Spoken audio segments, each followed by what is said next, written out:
In today's math lesson, we're going to learn to identify functions. To begin this process of identifying functions, we first have to look at where all functions come from. So data as it is given to us is a relation. So a relation is a set of information. It's data, it's points, it's numbers. It is the generic broad scope of information. A function, however, is much more specific. The first thing we see with a function is if we are working with coordinate points, that all of the x values must be different. The x is really important while looking at a function. It is a big deal to understand, really truly, each x only gets used one time. The y values, however, they can repeat and repeat and repeat. So the functions are specifically looking at x values. We are not concerned as to what's happening with the y values. In example 1, we're going to look at this set of ordered pairs, this set of coordinate points, and we have to determine if this relation is a function. To first look to determine if this relation is going to be a function, we need to remember the rules of coordinate points. Coordinate points are always in the order of x and then y. And we have seen in a previous lesson that if you have a stack of coordinate points, a list of coordinate points listed vertically, we can create a table from them very nicely, as all of the x values are on the left of the table and all of the y values are on the right. So that means that this particular set of coordinate points becomes a table very nicely with x on the left and y on the right.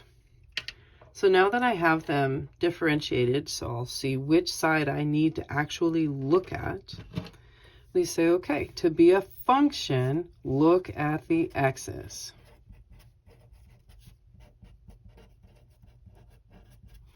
So my x values are here on the left. And we simply ask the question, are they all different? 1, 4, 8, and 16. Yeah, they are all different. So yes, this list of coordinate points is a function. And there you go. In example 2, we are to look at this table and then determine if it is an example of a function. So we know that when we look to see if a relation is a function, we have to look at the x values.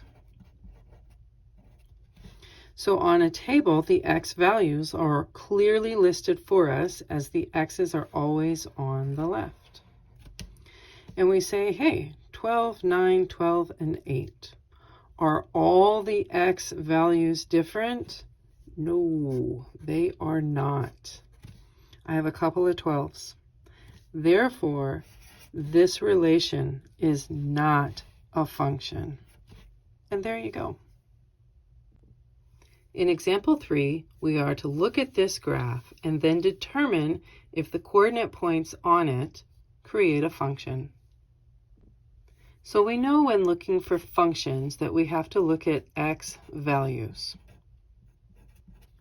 And the x-axis labeled for us here on the graph is really nice to be able to observe so that we can say, all right, I'm looking at these, what's happening along the x-axis in relationship to the given coordinate points.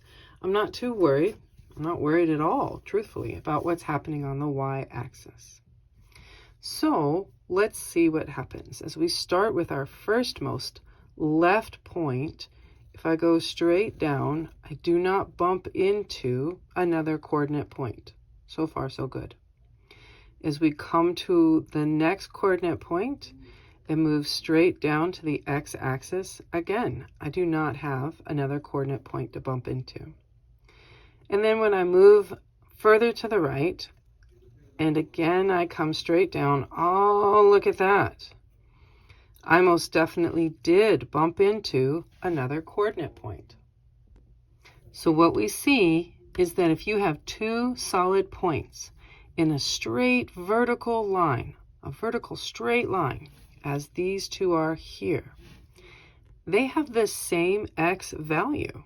They came straight down to the same location on the x-axis. And as a result, they are not a function. And there you go.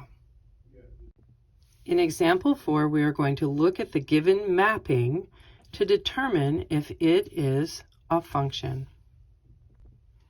As we look to determine if relations are functions, we know we need to look at the x values.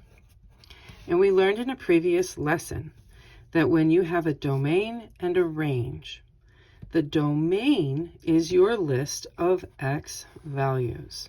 So similar to a table, the left side is what you will be looking at. So a mapping shows you if a value is used more than once by the number of arrows coming out of a value or pointing to a value. Okay, what does that mean? So here in my domain, the 8 has only one arrow coming out of it. All right, so the 8 is used once. So far, so good. And then the 2 has only one arrow coming out of it. So the 2 is used only once. So again, we're doing well. And then the 18 also has only one arrow coming out of it. So as a result, 8, 2, and 18 are all used only one time. So therefore, yes, this particular relation is a function, as all three of my x values were only used one time. They all had only one arrow. For my fifth and final example, we're going to determine if this table is a function. To be a function, we know we have to look at the x values. And on a table, all of our x values are clearly shown as being on the left column. So there they are. That's great. And then we can go down our list and we see 4, 16, 18, and 3. So all of my x values are different, which means as a result, yes, this particular table, this relation is a function. And there you go.